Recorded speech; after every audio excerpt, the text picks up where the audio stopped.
blockchain is sort of a decentralized platform. And so, yes, I think sort of in general, this is why cryptocurrencies sort of became, the focus of Chinese regulatory authorities. And then more recently, there's this idea of decentralized finance, which so instead of, for example, with cryptocurrencies having a central exchange hold your crypto, there are these decentralized exchanges which are much less subject to control.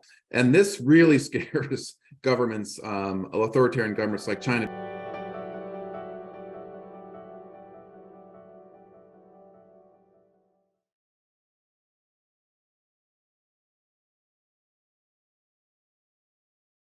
Hello and welcome to our viewers. My name is Eleni Ayala and I am a Schwarzman Fellow at the National Committee on U.S. China Relations.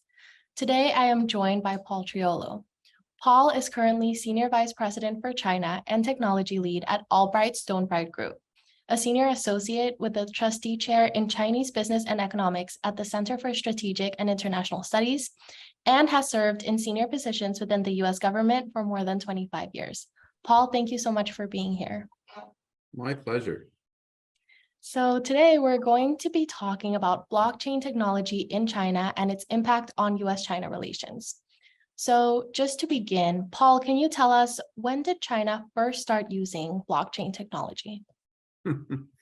Well, that's a good question. I think it's important to note that China very early on became aware of the use of blockchain for things like cryptocurrencies. And in fact was one of the sort of early pioneers of regulation in the crypto space. So I can still remember in 2013 when the PBOC, the People's Bank of China, issued a statement that's basically saying Bitcoin, for example, was sort of the first blockchain company, or not company, but blockchain project, declared that Bitcoin was not a currency. And so I think Bitcoin and cryptocurrencies and blockchain were on the radar of Chinese authorities, pretty far back, as far back as 2013. And then, of course, over the next 6, 7, 8 years, China, in the cryptocurrency space, enacted a number of policies that basically shut down the cryptocurrency part of and use of blockchain in China, banning initial coin offerings and banning mining eventually. And then really in 2021, the PBOC basically banned all cryptocurrency transactions. But what the cryptocurrency craze had done was sort of highlight the technology underlying cryptocurrencies, which was blockchain. And so the Chinese government and industry since then have really been attempting to leverage the underlying technology and the advantages that blockchain provides, while trying to scrupulously avoid the cryptocurrency part of that. And cryptocurrencies are really just the native currencies, if you will, of a particular blockchain, type of blockchain. And there are many different kinds of blockchains, which we can talk about. But there's a recognition in the Chinese government that blockchain is useful for many different applications, which we could talk about. So the challenge that Chinese financial authorities, for example, have faced and have really driven this is that they don't like the decentralized financing part of blockchain. They don't like the whole cryptocurrency piece of that. Strikes them as bad and undermining centralized control, for example, of the financial system. And so they've worked scrupulously to restrict the cryptocurrency aspect. But at the same time, interestingly, Chinese regulators are eager to approve various blockchain projects and enterprise blockchains in China, for example, we could talk about, are very popular, and there's a lot of use cases in China, but they're all divorced from the currency part of it and from the sort of any kind of payment system being used as a payment system. So it's really the sort of distributed ledger technology aspect of blockchains, and being able to track things and put things on the blockchain sort of immutably, that has attracted the interest from both the government and the technology sector to blockchain. But it's a complicated relationship because of the cryptocurrency aspect. That's very helpful. Thank you so much. On the topic of cryptocurrency, Mhm. So Huang Yuping, he's an economist who was a former advisor to China Central Bank. Mhm. He and others have suggested that the Chinese government, should reconsider its cryptocurrency embargo. And he believes that the ban on crypto-related activities may result in missed opportunities to innovate in cutting-edge technologies. Do you think that banning crypto can hamper China's innovation capacity? Well, it's a big question, and I think what he's getting at is that the use of cryptocurrency is, or sort of, again, native sort of payments capability is really an incentive, for example, for developers and in a particular project. They're really the most successful Western projects, for example, like Ethereum. And I guess Western may not be the right term for it, but a global project like Ethereum, for example, which was founded by Vitalik Buterin, who's actually I think Russian, but has a broad developer base globally.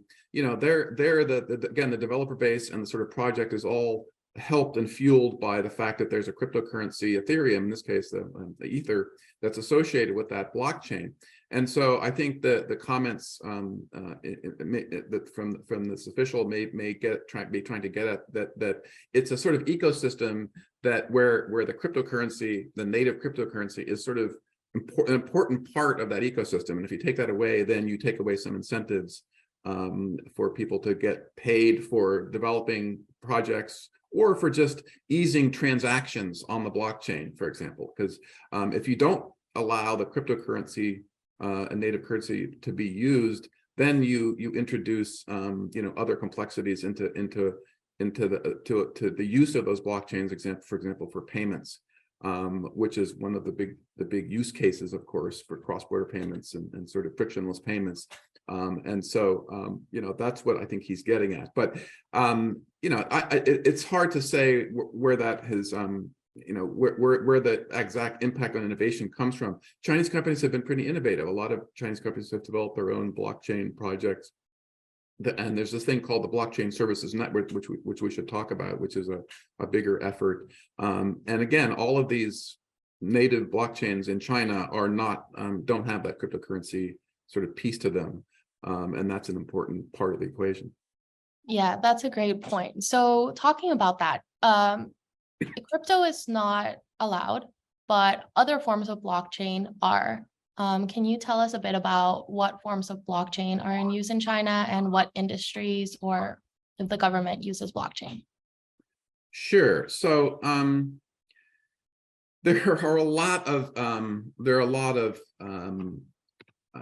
efforts to use blockchain in different applications, and so in China, the Cyberspace Administration of China, for example, approves licenses for different blockchain projects. And so they've done this. This gives you a sense of the scope and scale of how blockchain is being used in China. So the CAC requires registration and approval of a license for blockchain projects. And they've done something like 7 or 8 tranches of approvals. And as of last time I looked, it was mid 2022. There were there were almost 2,000 licenses approved for different blockchains in China. So there's sort of, and these are presumably sort of company-specific kinds of blockchains that are being used for internal purposes. So there's different kinds of applications here. There are sort of company-specific blockchain platforms that they're using internally, and then there are also projects which we can talk about, which are sort of enterprise-level blockchains that have also gained currency in the West, like Ripple and Corda, and there's a number of bigger enterprise blockchains which are not for sort of personal use, or they're for use within a corporate structure. They're usually permissioned blockchains, so that's another big difference. I think in China, the tendency has been to use more permissioned blockchains rather than permissionless blockchains, which is what the cryptocurrency projects are, like Ethereum and Bitcoin. And so I think that this evolution has occurred particularly over the last 4 or 5 years. And so, for example, the CAC has approved blockchain projects for a whole host of companies.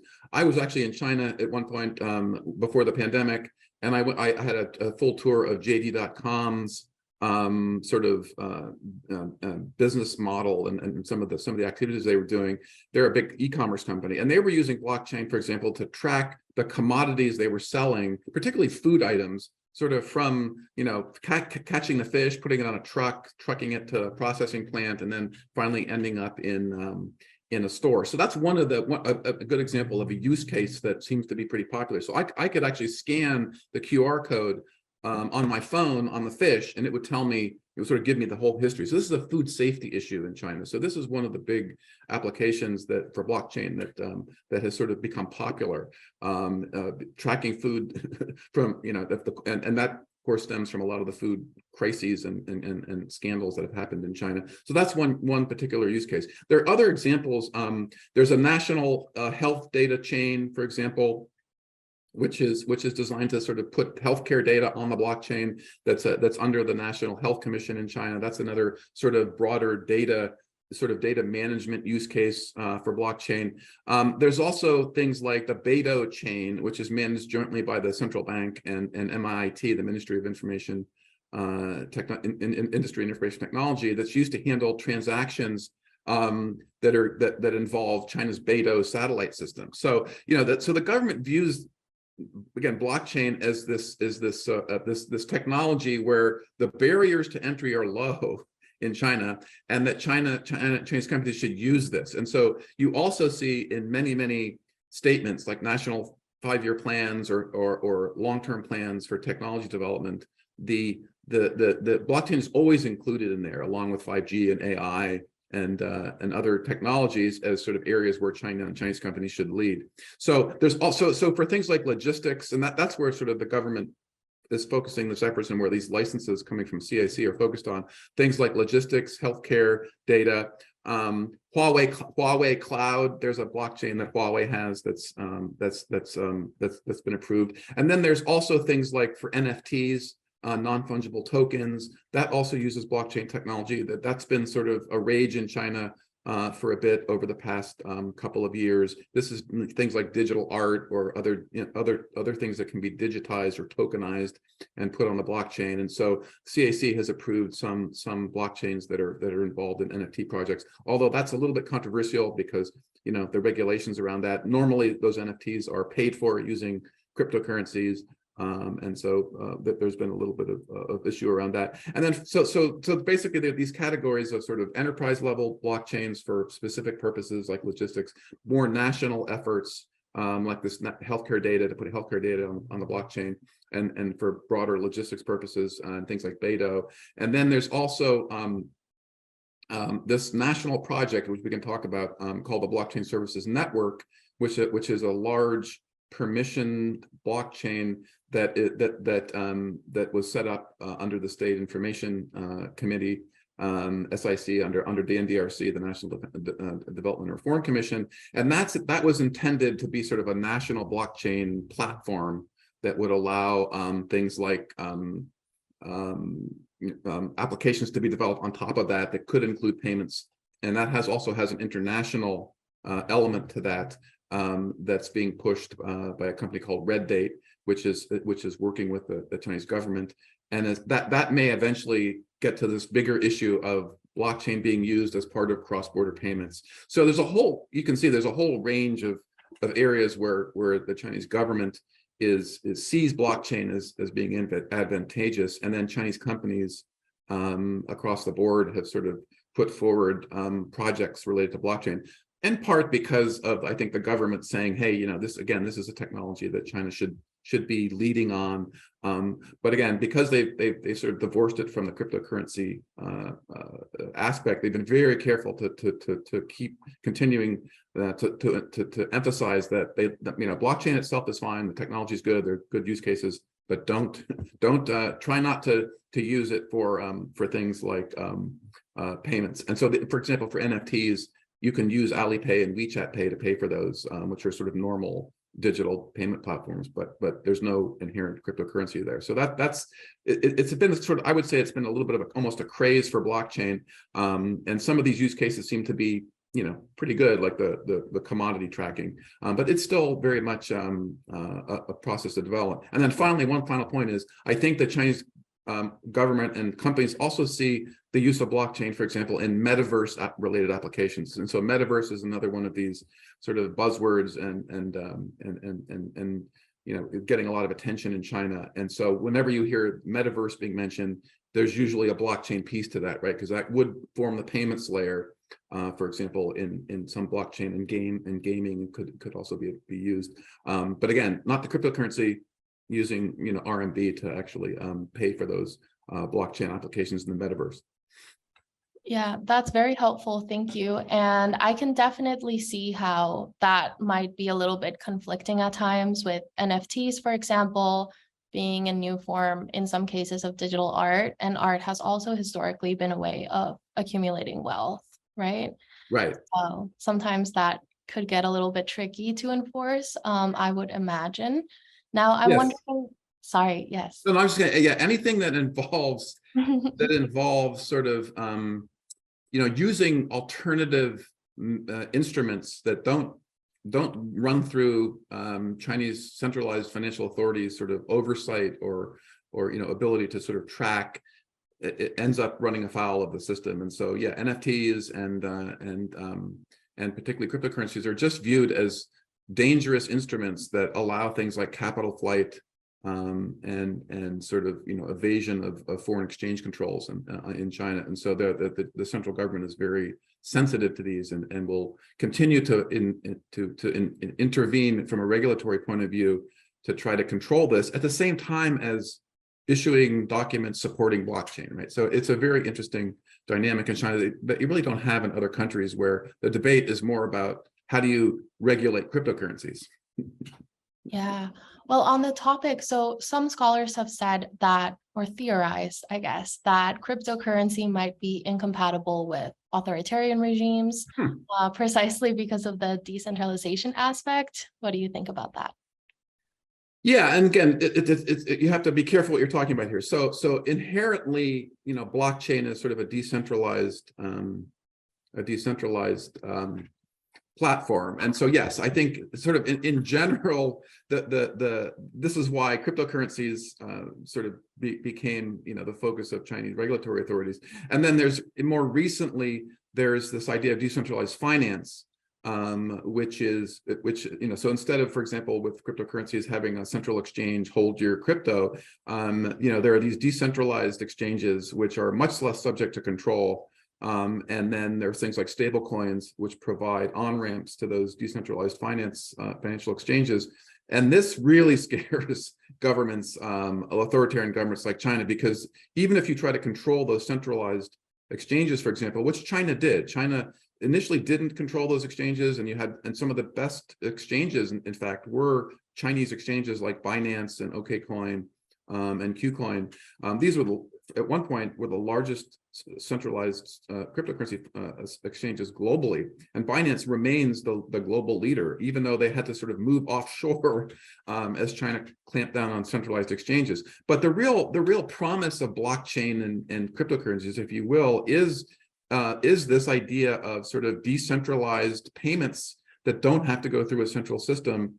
And you saw a lot of furor, for example, around Facebook, which was going to offer its Libra, later called Diem, cryptocurrency based on blockchain within the Facebook context for micropayments and small payments globally. And that just ran afoul not only of Chinese regulators, but of all sort of centralized financial economies and the regulators in those economies, like the EU and the U.S, of course, because they didn't like the idea of people being able to use a payment system that was completely outside of their control, through which dollars and other fiat currencies would be flowing, but over which they wouldn't have sort of monetary and fiscal authority. And so, in general, blockchain and Bitcoin, of course, that's why Bitcoin was, in some sense, was founded, right? The founder of Bitcoin was he didn't believe that central banks controlling the monetary policy and inflating the currency was a good thing. And so that's why he developed blockchain and Bitcoin as the first sort of platform for use of blockchain, because it was a philosophical thing. He believed that central authorities controlling the monetary system was bad, particularly because of inflation, the tendency of governments to inflate the currency. And so inherently, blockchain is sort of a subversive technology.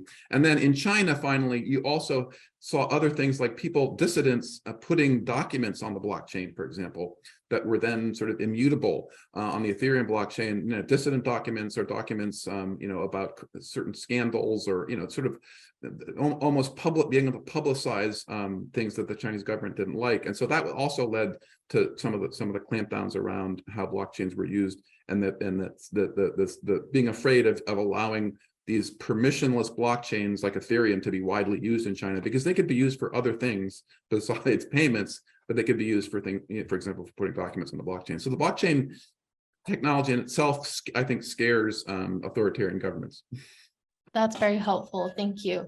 As we get closer towards the end of our interview today, I'm curious about, what do you think all of this implies for the future of Chinese society, but also specifically, how might it impact U.S.-China relations based on how the United States is regulating blockchain versus how China is regulating blockchain?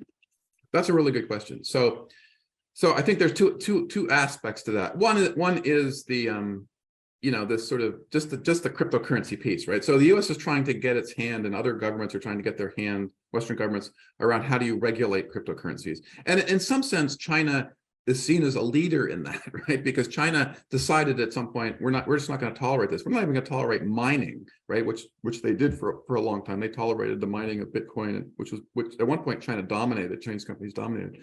So on the one hand, at the sort of regulatory level, the U.S. and other Western democracies may be moving towards a more China-like approach to cryptocurrencies. But on the blockchain side, it's a very different issue.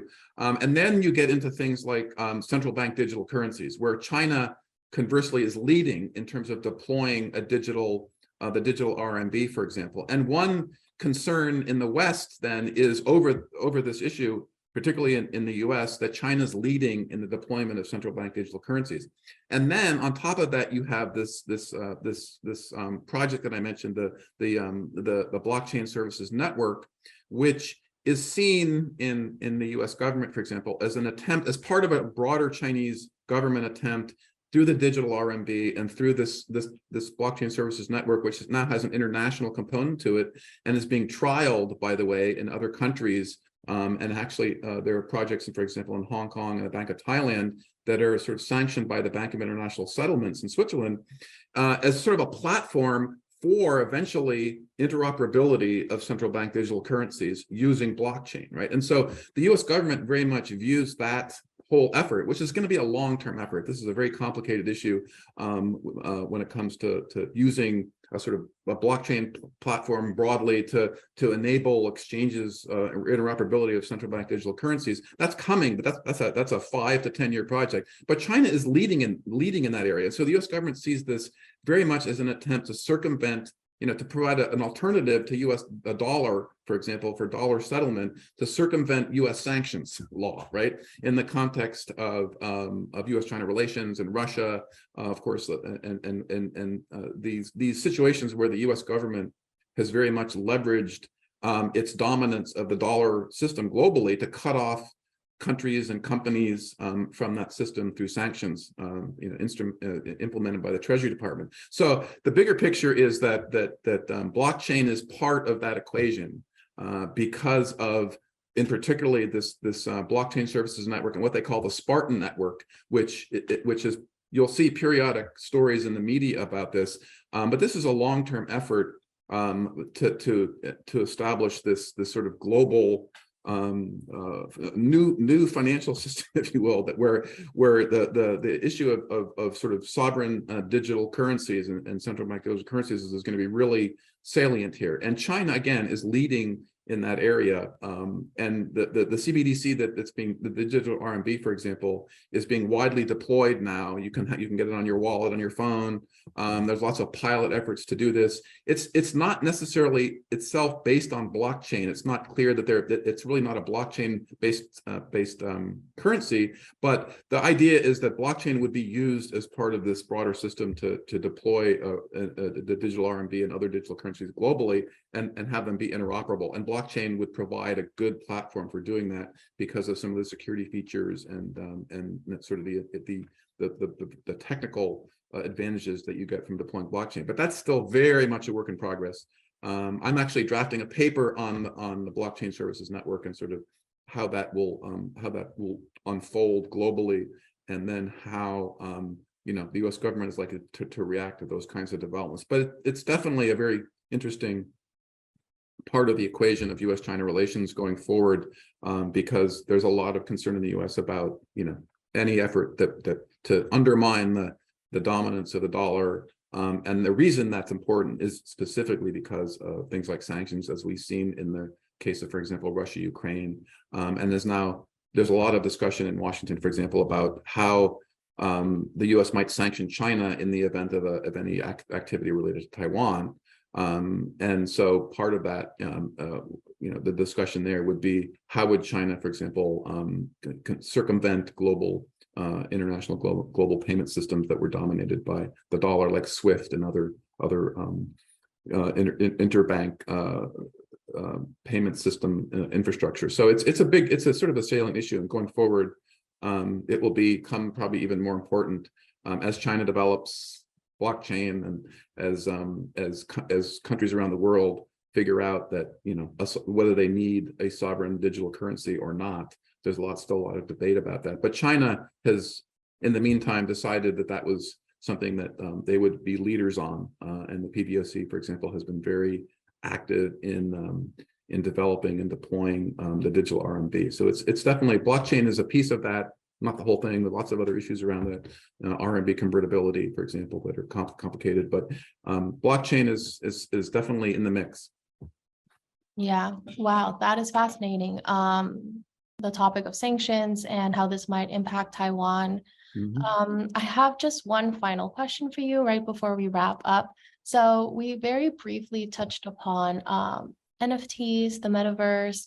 So these might be good topics for a future interview. And I'm just curious if you could give us maybe one final summary, I suppose, of how blockchain might tie into that, and how the metaverse might actually play a role in the future of U.S.-China relations, or just wow, big question. That's definitely at least an hour. Another conversation, yeah. Yeah, so a couple things. There's sort of the practical application and use cases for that fall under this idea of the metaverse. And really, the metaverse is the idea of bringing together different technologies and AR, VR, and gaming, and sort of three-dimensional presence applications like Meta has developed. So you can do, instead of doing a two-dimensional thing like we're doing now, we could be sitting next to each other in 3 dimensions at a table. So there's a coming together of technologies for people to be able to interact and transact in a virtual environment. That's basically what the metaverse is, and do it in more exciting and efficient ways. And so, but part of that is clearly one of the big important parts of that is economics, is the economics of that. And so that's where the payment system comes in. So part of that metaverse development will include a payments layer, which will almost certainly be based on a blockchain platform, right? People talk, it could be Ethereum, which is widely used and is fairly easy to use, and so it could be a platform like that that's used in the metaverse. So blockchain will definitely be a part of the sort of metaverse development, along with all these other technologies that are coming together. And we're all living in the metaverse in some way or another, right? I mean, depending on how much time we spend on our phone and everything. So, but coming together in a more easy way and sort of three-dimensional is the vision. And then there's the geopolitics of the metaverse, right? Because again, China is not going to allow a metaverse that has cryptocurrencies as the payment system. So next week, actually, I'll be publishing an article on sort of the geopolitics of the metaverse. And when I was at Eurasia Group, we published 2 years ago. If you haven't seen it, we published a white paper on the geopolitics of the metaverse. And so it's a really important question because there will be multiple metaverses. It will really be sort of a multiverse of metaverses because particularly China, whatever develops in China into what we can call the metaverse will be different because they'll want to have more control over the content. They'll, of course, from a regulatory point of view, and they'll want to have, there'll be more control over the payment system. So whatever develops in China will have much more government and regulatory sort of oversight over that. Whereas in the West, we'll probably see, different types of metaverses develop. There'll be sort of maybe a more public metaverse. There's already a lot of corporate metaverses that are out there that have very strong use cases. For example, Accenture during the pandemic onboarded thousands of new employees, and they were all trained in a metaverse environment with headsets and all the rest. So they had this. They think that they deployed basically the biggest sort of corporate metaverse ever, and it was used to train and onboard employees, right? So a very, very clear use case, and they just found that was more conducive to what they wanted to do because it was, again, in the sort of more expansive virtual world where interaction was a little bit easier. And so, and those are the kinds of applications also I think that in China will become important for metaverse. There'll be sort of an enterprise version, things used for training and other things, and then there'll be this other sort of weird public metaverse that will include elements of the gaming industry and certainly AR and VR and XR sorts of applications, but that's going to be different than what develops in the West. And the question of whether they'll be interoperable at some point is a really interesting sort of geopolitical issue. And we touch on that in this article that I'm gonna we'll put out next week. But it's a really important point going forward because already the Web 2.0, right, there's a sort of a bifurcation of Web 2.0. Obviously, and so this is sort of a Web 3.0 world, metaverse world we're in, and obviously these geopolitical tensions and bifurcations that we're already seeing in not only the web but also in other parts of the technology stack are going to carry over into the metaverse. So stay tuned. The metaverse is going to be a battleground for a geopolitical battleground and great power competition across all elements of that metaverse, but it's going to be a fascinating world to watch develop as we go forward. Absolutely. That is super interesting. I would love to talk about that more, and hopefully we can schedule a future interview to go more in depth about that. And for now, we are left with your article, which sounds very interesting as well, and will hopefully give us a little bit of background before we jump into our interview. So for our viewers, thank you so much for joining us today. We hope that you continue to engage with the National Committee's programming and interviews. And if you like this topic, please let us know if you want to hear more about blockchain, Web3, NFTs, or just tech in general. Write to us and let us know. Check out Paul's article and take care. And thanks for watching. And thank you so much, Paul. Thank you. My pleasure. What a great questions and great conversation.